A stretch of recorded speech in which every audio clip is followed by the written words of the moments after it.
The patient has severe internal bleeding, and his blood pressure is dropping. We need to start medication immediately. The blood bank is running low on type A, go get more. The voices were muffled, as if coming through a thick layer of cotton. Couldn't hear, couldn't see. I could only feel my life slipping away, bit by bit. The ER doors were thrown open. My wife, Veronica, her tall figure silhouetted in the doorway.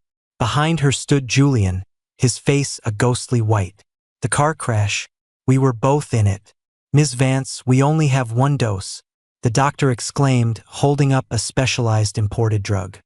His forehead was beaded with sweat, his voice so strained it sounded like it might snap. Mr. King has massive internal bleeding. We have to use this to stop the hemorrhage now. If we wait any longer, he's really…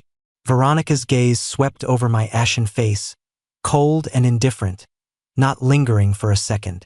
It landed directly on Julian, who was being propped up by a nurse, sobbing softly. Julian, how are you? Where are you hurt? Her voice held a tenderness and anxiety I had never heard before. Julian shook his head weakly. I'm fine, Veronica.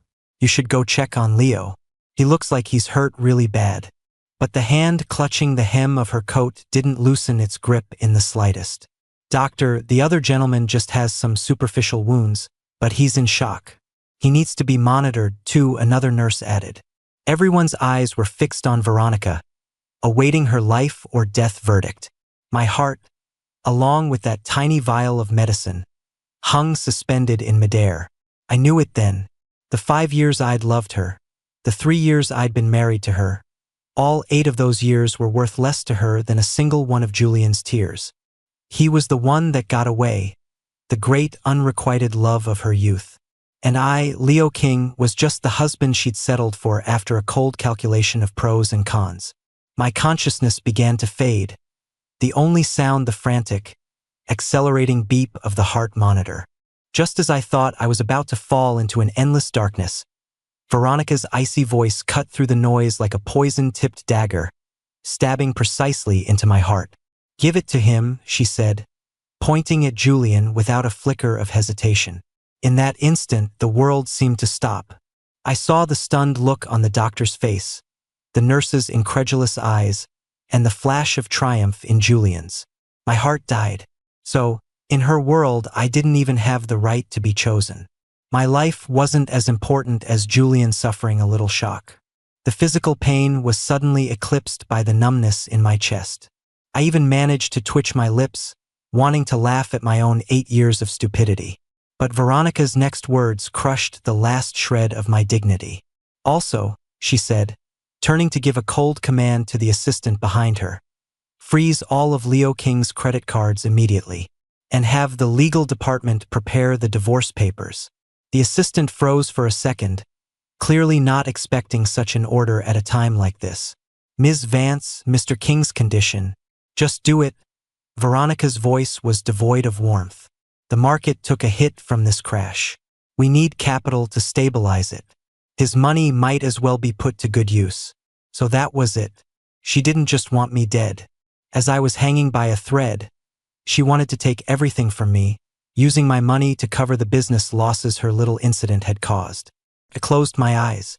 A single hot tear slid from the corner of my eye, mixing with the blood on my temple. The line on the monitor began to jump erratically before flatlining with a piercing tone.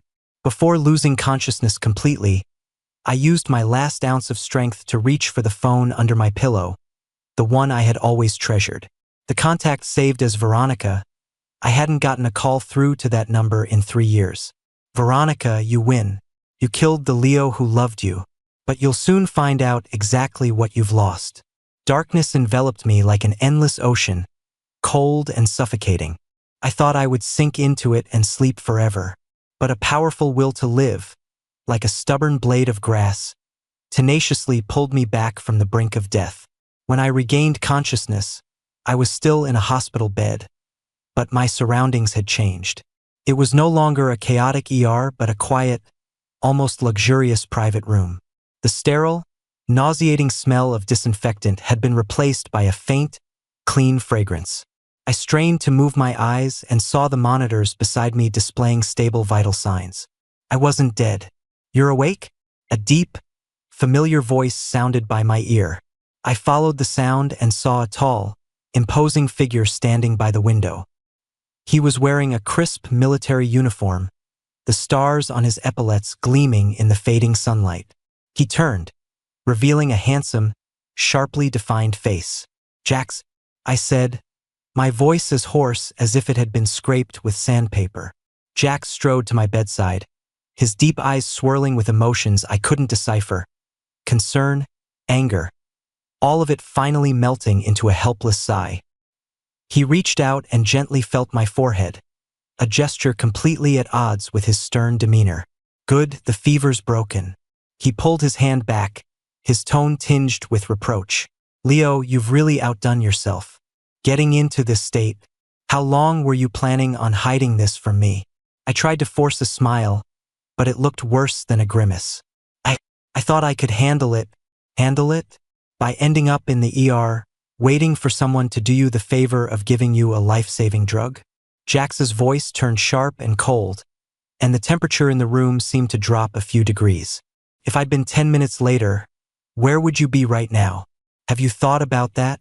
I fell silent. Of course I had. If he hadn't arrived in time, I'd probably be a cold corpse, my last bit of value squeezed dry by Veronica even in death. "I'm sorry." I lowered my head, unable to meet his gaze. Jax stared at me for a long time before finally softening. He pulled over a chair and sat down, his voice gentler. "The doctor said you lost a lot of blood and need to rest. Don't think about anything. Just focus on getting better." I nodded, but my eyes began to burn uncontrollably. In this world, besides him, there was no one else who genuinely cared if I lived or died. "What about Veronica?" I asked softly. At the mention of her name, Jax's eyes became as sharp as knives. "Her? She's probably busy comforting her precious first love and calculating how much my accidental death will benefit her company." A pang of pain shot through me, even though my heart was already dead. Hearing the truth laid so bare still sent a chill down my spine. "She froze my cards. And she wants a divorce," I said, my voice so calm it surprised even me. Jax let out a cold laugh, his tone dripping with contempt. "A divorce? She wishes. Leo, you need to remember this. It's not about her divorcing you. It's about you making her pay for what she's done." He stood up and walked to the window, his back to me. His voice was low but carried an undeniable power. "Get some rest. When you're better, we'll go home. As for Veronica and her pathetic little empire, I'll make her understand what she can touch and what she can never, ever afford to." I looked at his broad back, the military uniform a suit of impenetrable armor shielding me from all the storms. 3 years ago, for the sake of what I called love, I ignored his objections and insisted on marrying Veronica, even cutting off contact with him. I thought I had found a safe harbor for life, but it was just a trap coated in sugar. Now that the dream was over and my heart was shattered, I finally knew who would always have my back. I closed my eyes, swallowing all my weakness and tears. "Jax," I said, reopening my eyes with newfound resolve. "I'm not letting this go." Jax turned, a hint of approval flashing in his eyes. "Now that sounds like my brother." "I don't just want a divorce," I said clearly, enunciating every word. "I want to leave her with nothing. Yes, nothing. This wasn't just for me, it was for the foolish love that had died. I would make Veronica watch as the very thing she had discarded for profit and a past lover turned out to be more precious than she could ever imagine. I would make her pay a price for her choice today, a price she absolutely could not afford." It wasn't until noon the next day that Veronica finally remembered me, her legal husband. After dealing with Julian's post-traumatic stress and spending the morning in emergency meetings to stabilize the company stock that had dipped after the accident, she finally, at her assistant's reminder, came to the public hospital where I had been. She pushed open the door, but the man she expected to find clinging to life and awaiting her mercy wasn't there. The room was empty, the bed made with crisp precision, as if it had never been occupied. Veronica's brow furrowed, an unfamiliar sense of irritation rising within her. She hated not being in control. Where is he? She snapped at the assistant trailing her. The assistant looked clueless. Ms. Vance, I don't know. You told me to handle Mr. Julian's situation yesterday, so I didn't follow up on Mr. King's. Veronica's face darkened as she strode to the nurse's station. The patient in room 203, Leo King? She rapped on the counter, her tone carrying its usual air of command. The head nurse was organizing patient files. She looked up, a flicker of surprise and distance on her face. The drama outside the ER yesterday had become the talk of the entire department. Oh, Ms. Vance, the nurse said, slowly putting down her clipboard and adjusting her glasses. Your husband was transferred out about half an hour ago. A senior military officer came to pick him up. It was a top-level transfer, with a direct escort from the military's main hospital. You didn't know? Veronica was stunned. Senior military officer, top-level transfer, main military hospital. The words felt absurd. She had thoroughly investigated Leo's background, parents deceased, with only a distant aunt living abroad. When did he suddenly acquire such a powerful military connection? What was his name? What unit is he from? Veronica pressed, her voice urgent. I'm sorry, Ms. Vance. The officer presented special credentials. We have no authority to inquire, and we are required to maintain confidentiality, the nurse replied professionally, though a glint of amusement was hidden in her eyes. But from the look of things, his rank must be quite high.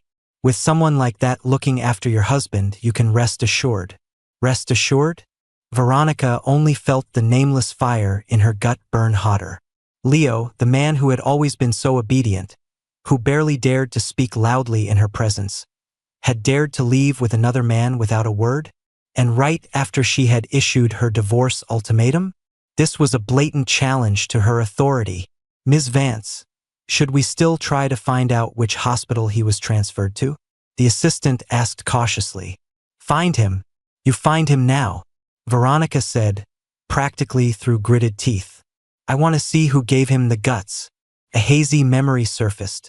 3 years ago, at their wedding, there had been a young man in a military uniform who had handed Leo over to her with a grim expression. At the time, she had dismissed him as one of the groom's unimportant relatives and paid him no mind. Could it be him? Veronica then gave a self-deprecating laugh. Impossible. How could an ordinary soldier have that kind of power? It must just be some deadbeat friend Leo found, putting on a show to scare her. At that thought, the anger in her eyes was tinged with jealousy. Perhaps, she said, turning to her assistant, have the divorce papers expedited. As for the division of assets, make sure he leaves with nothing. She would show Leo that without Veronica Vance, he was nothing. She'd like to see just how long that so-called military officer could protect him. However, Veronica had no idea that her formidable intelligence network, when faced with the name Jax, was like a flimsy fishing net, unable to catch a single piece of useful information.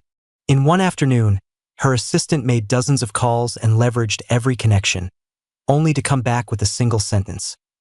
Ms. Vance, his identity is classified top secret. We don't have the clearance to access it.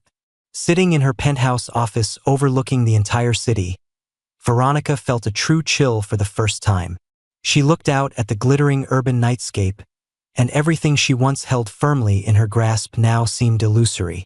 And she had no idea that a silent war against her had already begun. Returning to the villa that was supposed to be a home but felt more like a cold cage, Veronica's unease intensified. Without my presence, the place felt unnervingly empty. The faint scent of cedarwood I always used seemed to linger in the air, a subtle but pervasive reminder that the man of the house was gone. She irritably tore off her silk scarf and went straight up to the master bedroom on the second floor. This had once been our room, but now it held only her scent. She pulled open the closet. All of my clothes had vanished, leaving only her expensive, monotonous collection of women's business suits. Her gaze finally fell on the display case in the bedroom. Two was empty, where my watch collection and various knickknacks once sat. Now only a single, solitary cufflink remained, resting quietly in a velvet jewelry box. Veronica walked over and picked up the cufflink. It had a classic design, made from a dark, heavy metal of indeterminate material.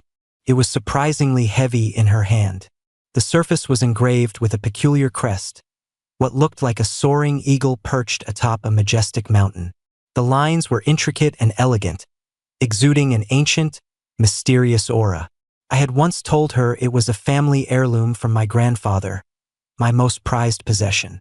At the time, she was at the peak of her success, fresh off a major business deal, and had sneered at such sentimentality. She remembered her exact words. "Leo, you have to look forward. It's just a worn-out old cufflink. What's there to treasure? I'll buy you a dozen from Vacheron Constantine someday, worth way more than this." He had just smiled then, not arguing, but she had clearly seen the disappointment in his eyes. Now, as Veronica traced the cold lines of the crest, an unfamiliar feeling stirred within her. She recalled the officer's icy glare at the wedding, the head nurse's words about the mysterious top-level transfer. An absurd thought wormed its way into her mind. Could this cufflink be connected to that officer? She immediately shook her head, telling herself she was overthinking it. Leo's background was as clean as a blank sheet of paper. How could he possibly be linked to some mysterious, powerful figure? This was all just a smokescreen he'd set up to get a bigger settlement in the divorce. At that thought, any warmth in her eyes vanished, replaced by an even thicker layer of disgust and disdain. She irritably swept the cufflink into a drawer with a clatter, as if it were something filthy. "Leo King, you'd better hope I don't find out what you're up to," she said coldly to the empty room. She took out her phone and dialed her chief legal counsel. "Mr. Warren, what's the status of the divorce agreement?" "Ms. Vance, it's been drafted, but regarding the division of assets, I don't care what methods you use." Veronica cut him off, her tone leaving no room for argument. "I want him to leave with nothing.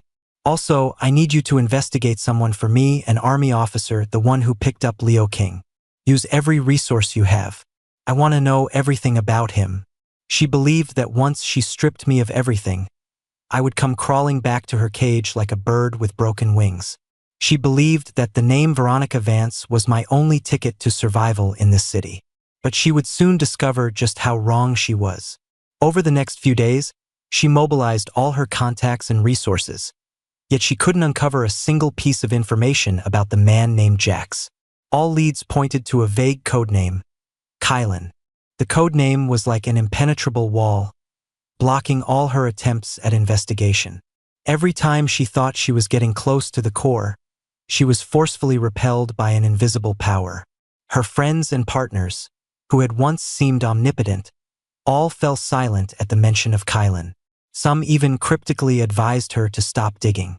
"Veronica, take my advice," one of her most trusted business mentors told her over the phone, his voice heavy. "There are some circles we can't touch. Whatever misunderstanding you have with your husband, resolve it peacefully. Don't provoke people you shouldn't just because you're angry." Veronica hung up, her face as dark as a thundercloud. For the first time, the world she had so firmly believed in began to feel unstable. While Veronica was getting nowhere with the codename Kylan, a real storm was quietly gathering over her business empire. On Monday, at the market open, Vance Industries stock began to fall without warning. At first, Veronica wasn't concerned. The market was a battlefield, normal fluctuations were to be expected. She was confident she could stabilize the situation with her usual savvy. However, events quickly spun out of her control.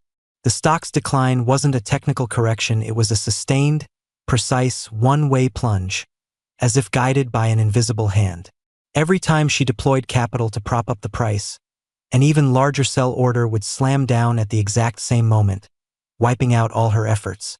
Panic began to spread through the market. Rumors about Vance Industries' tight cash flow and failing core projects spread like a virus through various channels. Veronica sat in the trading room, her eyes bloodshot, staring at the relentless downward slope of the green line on the screen. She knew this wasn't the market at work. Someone was targeting her, hunting her in a premeditated attack. "Find them. I want to know who's shorting us," she roared in the conference room, her usual calm and composure gone. But the result was the same as her investigation into Kylan. The opponent's account information was layered in encryption, hidden behind a vast network of offshore companies spanning the globe. They were like a ghost lurking in the deep sea, invisible, but their lethal chill was unmistakable. In just 3 days, Vance Industries lost nearly $3 billion in market value. Veronica was overwhelmed and exhausted. She hadn't slept in days, and a palpable cloud of pressure surrounded her. Just then, Julian called. "Veronica," his signature weak voice came through the phone. "I'm so scared. Some men just came to my apartment. They said they were sent by your business rivals, and they told me to stay away from you." Veronica's heart tightened. "Julian, don't be afraid. I'll send someone to protect you right away," she said, trying to soothe him. "Veronica, do you think it could be Leo?" Julian's voice was filled with a mix of hurt and well-intentioned speculation. "I know he hates me, and he hates you for choosing me. Do you think he's lashing out? That this is his revenge?" Veronica's mind went blank. Of course, how could she not have thought of it? Leo, the man who had disappeared. The timing was too perfect. The moment he was gone, Vance Industries started to crumble. And that mysterious army officer, he had to be the muscle Leo had found. Revenge born from a spurned love? A cold smile touched Veronica's lips. She had always thought Leo was a gentle lamb, but she'd forgotten that even a cornered rabbit will bite. "Fine, very fine." She hung up, her eyes turning vicious. "Leo King, I underestimated you. You think finding a backer means you can fight me? We'll see how long you and your pretty boy last." The lie, so carefully crafted by Julian, had perfectly targeted Veronica's arrogant blind spot. She would rather believe this was my jealous, crazed revenge than admit she might have provoked an entity she truly couldn't afford to fight. She blamed all her anger and resentment on me. In her mind, if she could just find me and force me to submit, this crisis would be resolved. She began a frantic search for me, even resorting to some shady, gray area methods. But all her efforts were like stones dropped into the ocean. It was as if I had vanished from the face of the earth, leaving no trace behind. And the invisible hand shorting her company showed no signs of stopping. Vance Industries, once a mighty flagship in the corporate world, was now visibly hurtling toward an iceberg. Panic, for the first time, truly seized Veronica's heart. To save her teetering company, Veronica had to swallow her pride and attend a top-tier business summit in Geneva, bringing Julian along in a posture of near humiliation. The summit brought together the world's most elite financiers and industry titans. Veronica's objective was clear. She had to find allies and secure a lifeline of funding to weather the financial storm directed at her. She forced herself to stay composed, weaving through the glamorous, high-powered crowd, exchanging pleasantries and toasts with every tycoon who might be her potential savior. Julian, like a docile canary, clung elegantly to her arm, playing the role of her supportive, understanding confidant. However, she quickly sensed that something was off. The same business leaders who used to greet her with wide smiles were now treating her with a subtle, deliberate distance. No one was willing to engage in deep conversation, let alone discuss investments. The way they looked at her was as if they were watching a loser about to be kicked out of the game. Veronica's heart sank. She knew the news of her crisis had already spread through this circle. The world of capital was brutally pragmatic. When you're down, everyone wants to give you a push. Just as she was feeling a wave of helplessness, a commotion erupted at the entrance. A silver-haired, vigorous elderly man entered, surrounded by a phalanx of bodyguards in black suits. "It's Mr. Rothschild. My God, even the Wolf of Wall Street is here." A low murmur of astonishment rippled through the crowd. Veronica's own heart skipped a beat. This Mr. Rothschild was a legendary international finance mogul, a man who could make global capital markets tremble with a single stomp of his foot. If she could win his favor, the crisis at Vance Industries would be over. Veronica smoothed her suit jacket, about to go and try her luck, when her eyes accidentally fell on a pin on the old man's lapel. It was a peculiar crest, a soaring eagle perched atop a majestic mountain. Veronica's pupils constricted, and her breath caught in her throat. That crest. She had seen it before. It was identical. Identical to the one on the cufflink she had swept from my display case into a drawer. An idea so absurd it made her laugh at herself flooded her mind. Could Leo be connected to this financial titan? No. Impossible. She immediately shot down the thought. Leo was just an orphan. How could he possibly know someone of this caliber? It had to be a coincidence. There were plenty of similar crests in the world. She forcibly suppressed the turmoil in her heart, attributing it to the immense stress she'd been under. Just then, the summit's host stepped onto the stage, his voice trembling with excitement. Ladies and gentlemen, please give your warmest welcome to our summit's largest sponsor and the representative of Kylan Capital, a firm that has recently taken the financial world by storm. Kylan Capital? Veronica's body went rigid. The name was a sledgehammer to her heart. Wasn't that the mysterious fund that had been shorting her company? She stared at the stage, desperate to see the face of the rival who had pushed her to the brink. She watched as, under the glare of the spotlights, a tall, imposing figure slowly emerged from backstage. He wore a crisp military uniform, the stars on his shoulders glinting with a cold light. His stride was steady and powerful, each step landing like a drumbeat on Veronica's heart. When the man stepped fully into the light, revealing a familiar, cold face, Veronica felt the blood freeze in her veins. It was him, the officer from the wedding who had handed Leo over to her, the man the head nurse had described. But what plunged her into an icy abyss was the sight of a cufflink on his immaculate uniform, a cufflink bearing the same crest of an eagle and a mountain, silently declaring a truth she could not accept. The entire ballroom fell into a strange silence the moment Jax appeared. All eyes were on the man in the military uniform, whose presence was so powerful it was suffocating. A high-ranking military officer at a business summit was unusual enough, but he was also the representative of Kylan Capital, the firm that had been roiling the markets. Standing in the crowd, Veronica felt as though she had been struck by an invisible bolt of lightning, her body frozen and stiff. All her wishful thinking and self-delusion shattered into dust the moment Jax appeared. The man she had always looked down on as Julian's pretty boy rival, the minor character she thought she could manipulate, was the true king of this poker game. Jax stood at the center of the stage but didn't begin to speak as everyone expected. His deep gaze, like a pair of precision radars, slowly swept across the hall, finally landing with flawless accuracy on Veronica. What kind of look was that? There was no anger, no hatred, only a pure, condescending coldness. It was the look one gives an ant, a creature from a completely different dimension. Under that gaze, Veronica felt as if she had been stripped naked. All her pathetic desperation laid bare. Her pride, her wealth, her status, all of it seemed laughable in that moment. Julian, beside her, had clearly recognized Jax as well. His face went chalk white, and his hand clutching her arm tightened unconsciously, his body trembling slightly. Veronica, what is he doing here? Veronica didn't answer him. Her mind was a blank slate, filled only with the image of Jax's cold eyes. She had been living inside a massive lie. She thought she had married a clinging vine who needed her to survive, but she had unknowingly welcomed a sleeping lion into her home, a lion she could never afford to provoke. And the one who had awakened this lion was her own foolishness and arrogance. Kylan Capital, Kylan. She finally understood the meaning of the codename. It was a mythical beast, a symbol of royalty and power, and she, a mere mortal, had dared to challenge its majesty. Jax didn't stay on stage for long.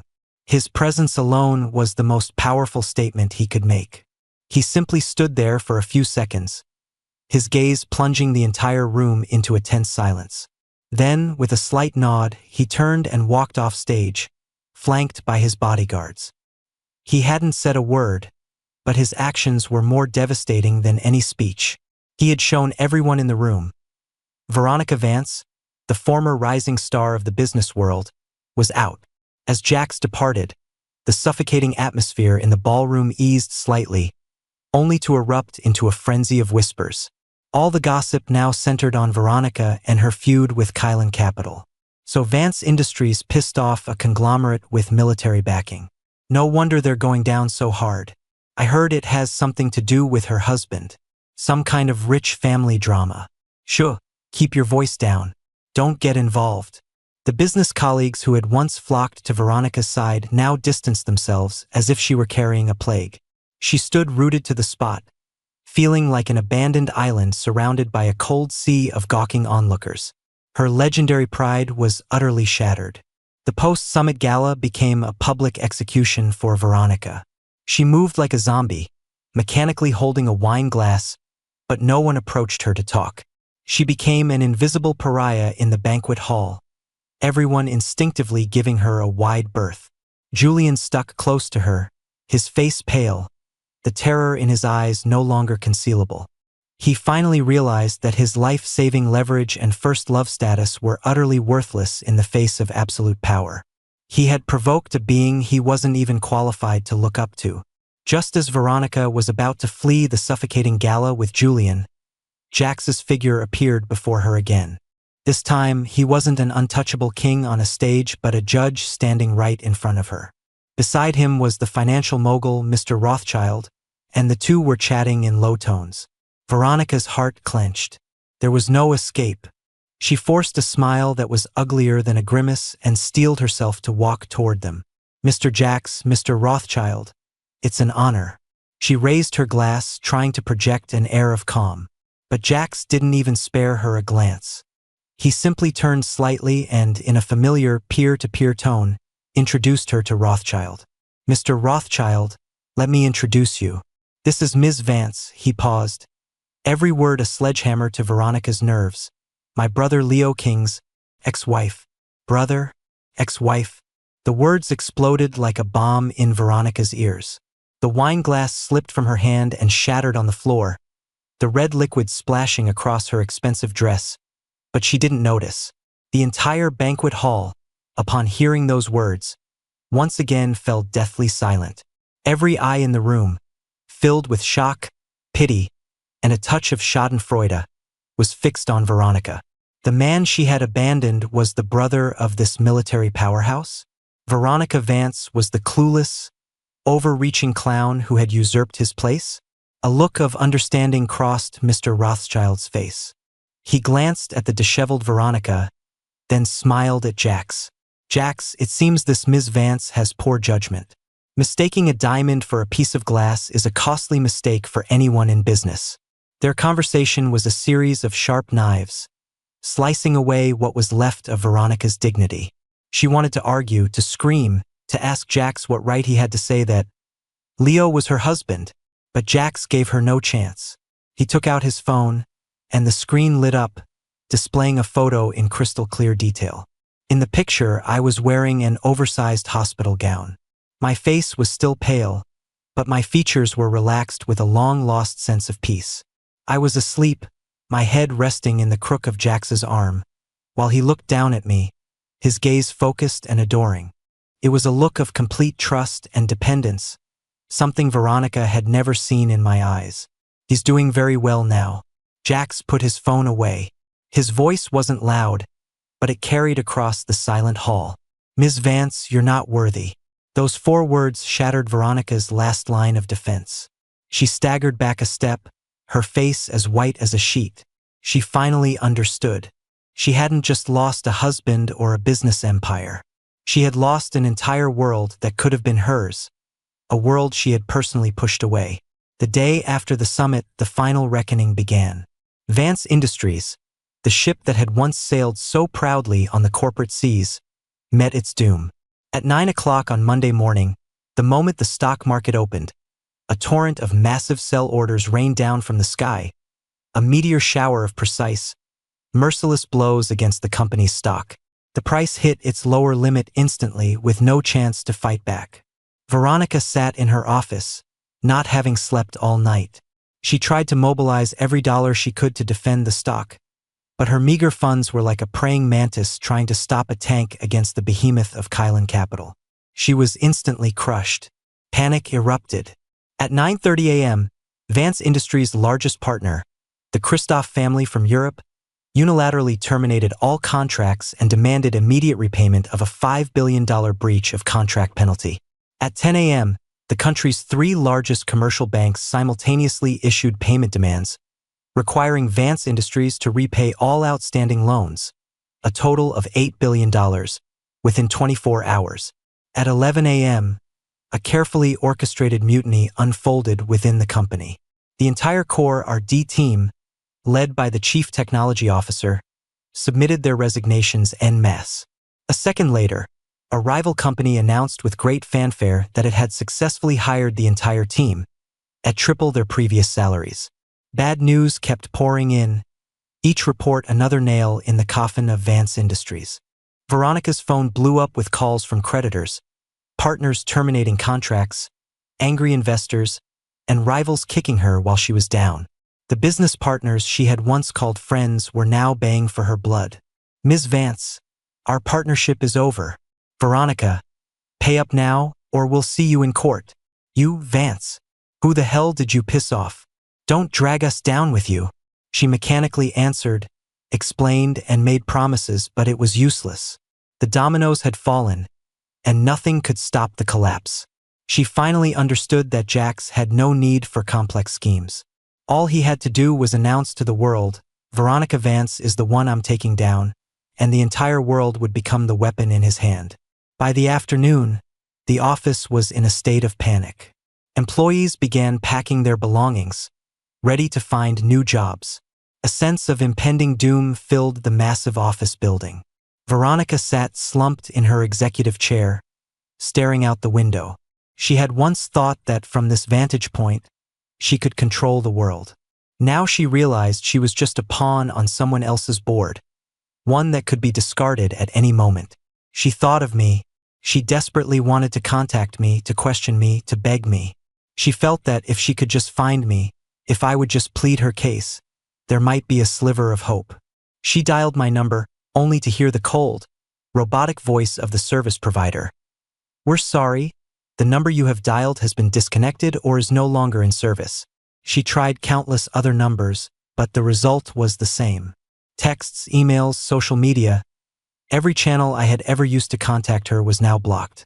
She was trapped in a transparent glass box, able to see the outside world, but completely unable to connect with it.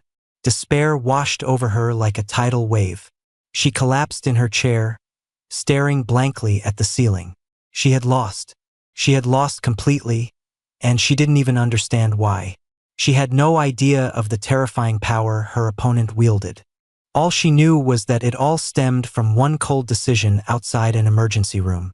Just when Veronica thought she had hit rock bottom, that things couldn't possibly get worse, reality slapped her again, harder. What awaited her wasn't bankruptcy, but something far more humiliating: total dispossession. The next morning, as Veronica walked into the office that would soon no longer be hers, she saw her chief counsel, Mr. Warren, sitting dejectedly on the sofa. A thick stack of documents was piled on the coffee table in front of him. "Warren, what's the situation? Is there anything we can do?" Veronica asked, grasping at the last straw. Mr. Warren looked up, his face pale, his eyes as empty as a puppet's. He didn't answer her question, just trembled and said in a dazed, dreamlike voice, "Ms. Vance, we're finished." "What do you mean?" Veronica's heart sank. "We were wrong from the very beginning," Mr. Warren said, his voice cracking. "Vance Industries, it was never yours." Veronica looked at him as if he'd lost his mind. "Warren, has the stress gotten to you?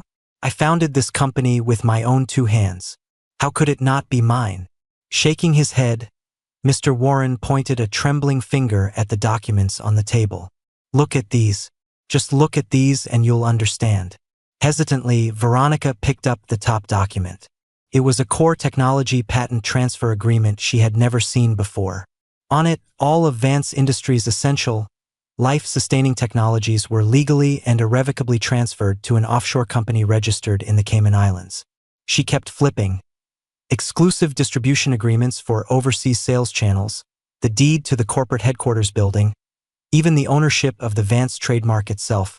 Everything, every single cornerstone of her business empire, had been transferred to that mysterious offshore company without her knowledge. And the signing dates on these documents spanned the entire 10 years since she had started her business. Veronica's body began to tremble uncontrollably. A cold sweat soaked through her silk blouse. "No, what is this? These documents are fake," she shrieked, her voice sharp with terror. They're not fake," Mr. Warren said, closing his eyes in despair. "Every document has your authentic signature, authenticated by the most reputable notaries. They're all real." When had she signed these things? Veronica's mind was a chaotic mess. They were in the addendums of every angel investment contract, Mr. Warren whispered, his voice barely audible. "Ms. Vance, do you remember? From your earliest startup days to every subsequent expansion, there was always a mysterious angel investor supporting you. We always thought you were just lucky." Of course, Veronica remembered. She had always considered that investor, who never appeared in person and only communicated through lawyers, to be her guardian angel, her fated benefactor. Who is he?" Veronica's voice was filled with dread. Mr. Warren shakily delivered the answer that would haunt her for the rest of her life. We were a proxy company from the start. We were just managing the business for the real owner." Proxy company. Those words seared themselves into Veronica's soul like a red-hot brand. Her celebrated business acumen, her self-made success story, the empire she had built over 10 years, it was all a joke. She wasn't a queen, she was just a glorified custodian hired to watch over a treasure vault. Just as Veronica's worldview was completely shattered and her mind was on the verge of collapse, her personal cell phone rang. It was an unknown number. She answered it numbly. A cold, steady voice came through the receiver. The voice of Jax. A voice she would never forget. "Ms. Vance." The hand holding the phone trembled like a leaf in an autumn wind. "It was you. You did all of this," she managed to choke out. On the other end, Jax let out a soft, almost mocking laugh. "Me?" he said. "Ms. Vance, I think you're mistaken. I'm just taking back what has always belonged to my brother." "Your brother? Leo?" Veronica's voice was laced with disbelief and outrage. "That's impossible. He's just an orphan. Where would he? It seems you never knew him at all." Jax cut her off, a hint of pity in his tone. "The Vance Industries you were so proud of was nothing more than a little sandbox Leo's family set up for him to learn the ropes. Your empire was built on his foundation. And you, Ms. Vance, were simply a manager we hired on a trial basis." A manager on a trial basis. Veronica muttered the words, collapsing to the floor. All her pride and arrogance were obliterated in that single moment. "Your lease is up." Jax's voice was the final judgment. The call ended. The office was deathly silent. Veronica lay on the cold floor, staring blankly at the magnificent crystal chandelier on the ceiling. It had once been the symbol of her success, now it was a colossal mockery of her foolishness and ignorance. She thought of the cufflink she had carelessly tossed into a drawer. It wasn't some grandfather's heirloom. It was the King family crest, the true logo of this vast business empire. She thought of the business advice I had casually given her over the years. It wasn't the insight of someone from a wealthy family, it was the directives from the true owner, relayed through his overseer. She thought of the time I had asked her if, one day, she had nothing, would I still stay by her side? How had she answered? She had said, "I, Veronica Vance, will never have nothing." How laughable. Not only did she have nothing, she had never truly owned anything at all. She had lost. She had lost to her own arrogance, to her own blindness. She had personally pushed away the most precious treasure in the world, smugly believing she was choosing a shinier piece of glass. Ha ha ha. Veronica suddenly started to laugh. The laughter grew louder, more frantic, until it morphed into hysterical, gut-wrenching sobs. She wept like a lost child in the empty shell of a kingdom she had built but never owned. As Veronica was consumed by her self-inflicted agony, the office door was thrown open with a bang. Several uniformed police officers walked in grimly. "Veronica Vance?" the lead officer said, showing his badge. "We have reason to believe your business associate, Julian, is involved in a case of intentional injury and commercial fraud. Please come with us to assist in the investigation." Veronica looked up blankly, her mind unable to process this new blow. "Julian? What happened to him?" "During our investigation of a car accident," the officer stated matter-of-factly, "we found that Mr. Julian is under significant suspicion of fabricating evidence and maliciously causing the accident. Furthermore, he is also suspected of colluding with foreign hedge funds to illegally profit by shorting Vance Industries stock, using the market panic caused by the crash." Veronica's pupils contracted violently. The crash was Julian's design?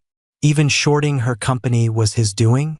She had always believed Julian was a pure, innocent white lotus, a younger brother who needed her protection.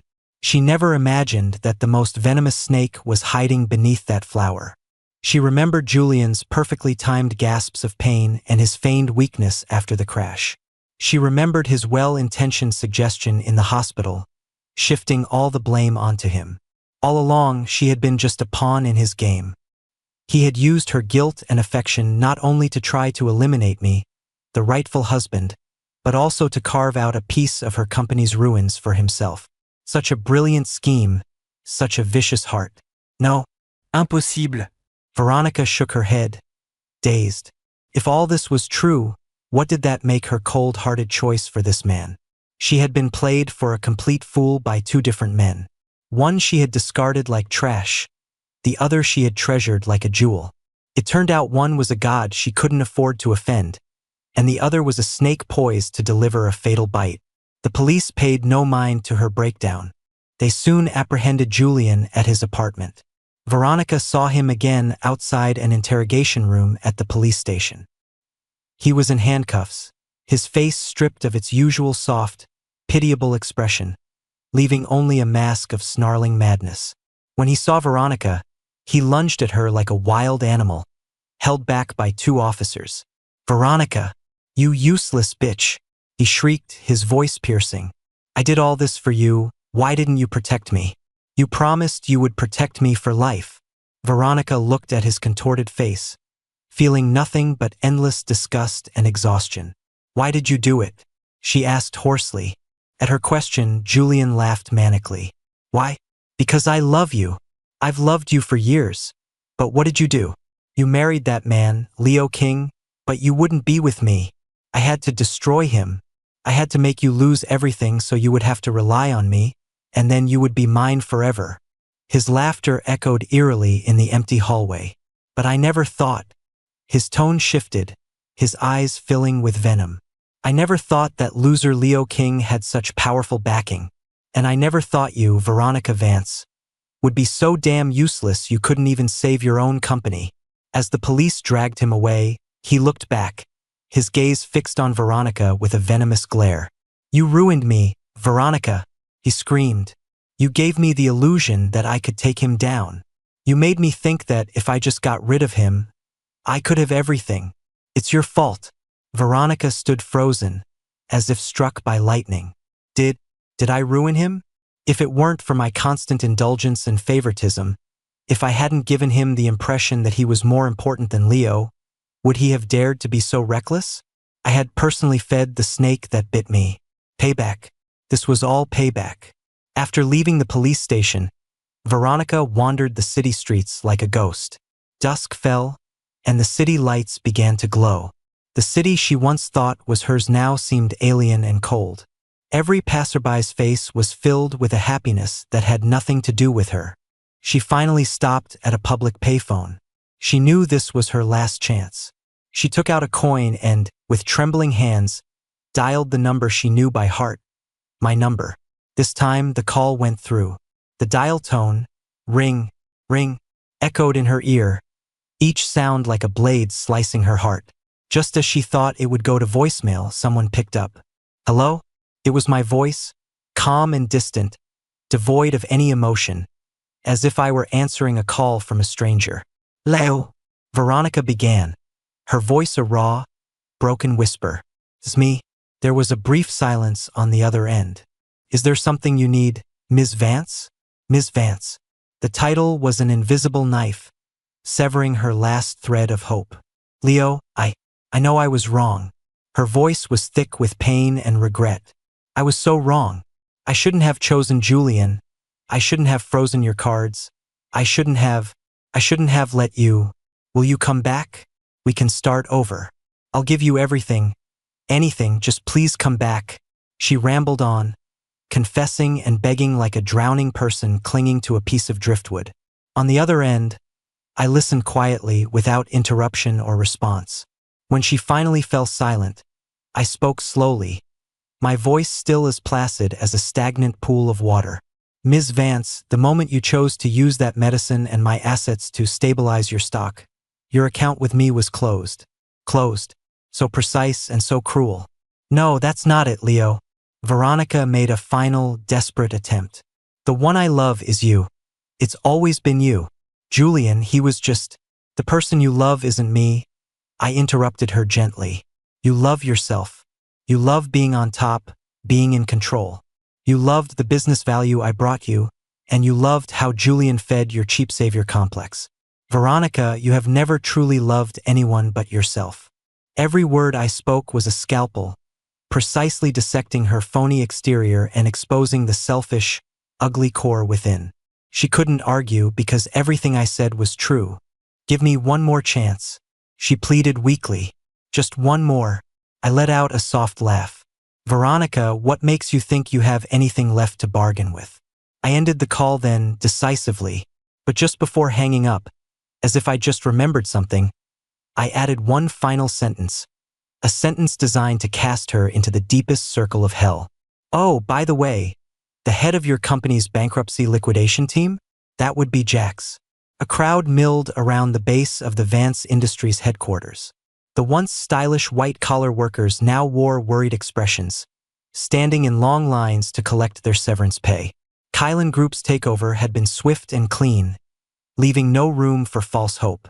Veronica stood across the street, dazed, watching the building she had poured 10 years of her life into.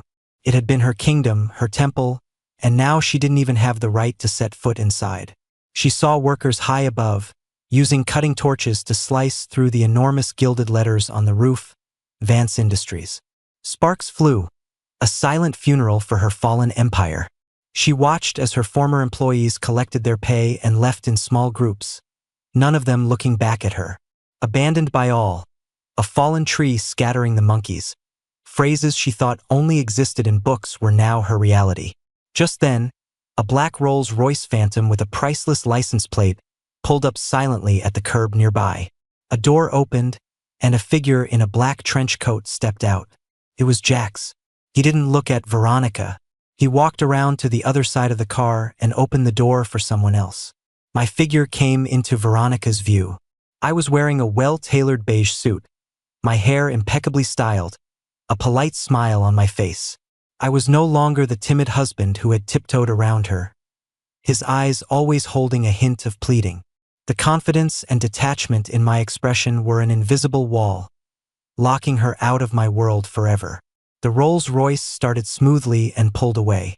Veronica stood on the sidewalk, watching the car carry me, and a future she could never touch, disappear into the traffic. She remembered the emergency room, where she had pronounced a death sentence on both my life and my fortune. She remembered the summit, where Jax had coldly declared, "You're not worthy." She remembered my final, decisive words on the phone. Your account with me was closed. It had all been foretold. It was just that she, blinded by her own arrogance, had never seen it. Crash. The last letter of Vance Industries was cut from the roof and fell with a deafening screech of metal, shattering into pieces on the ground below. Veronica's body jolted with the sound, as if the last ounce of her strength had been ripped away. She slumped against the wall behind her. A light, drizzling rain began to fall, the cold drops hitting her face, making it impossible to tell what was rain and what was tears. A week later, in the grand lobby of the former Vance Industries headquarters, now renamed the Kylan Global Center, a highly anticipated press conference was underway. The cameras of hundreds of the world's top media outlets were aimed at the main stage. Kylan Group, the capital behemoth that had long been shrouded in mystery, was about to make its first official public appearance. Veronica, like a ghost, blended into the throng of journalists. She wore a cheap jacket, her hair was a mess, and her face was gaunt, a stark contrast to the polished media professionals around her. No one recognized the haggard woman as the CEO who, just a week ago, had commanded this very building. She had come for one reason only, to see me one last time. Only after losing everything did she morbidly realize that her feelings for me might not have been pure utility. It was a deep-seated possessiveness, a dependency she had never acknowledged. And now, she just wanted to see with her own eyes what, exactly, she had lost. The press conference began. Amid a storm of flashing lights, Jax and I walked onto the stage. I was still in the sharp beige suit, poised and elegant. The QA session began. A bold financial reporter posed a question to me. Mr. King, as a core member of Kylan Group and the ex-husband of Vance Industries founder, how would you comment on your ex-wife, Ms. Veronica Vance? The entire room's focus instantly shifted to me. Veronica's heart leaped into her throat. She was both terrified and pathologically eager to hear what I would say about her. I picked up the microphone, a polite smile on my face, and spoke slowly. Regarding Ms. Vance, I believe the market has already delivered the most impartial verdict. I have nothing to add. It was a casual dismissal, yet every word was a dagger to the heart. There was no accusation, no resentment, only complete and utter disregard.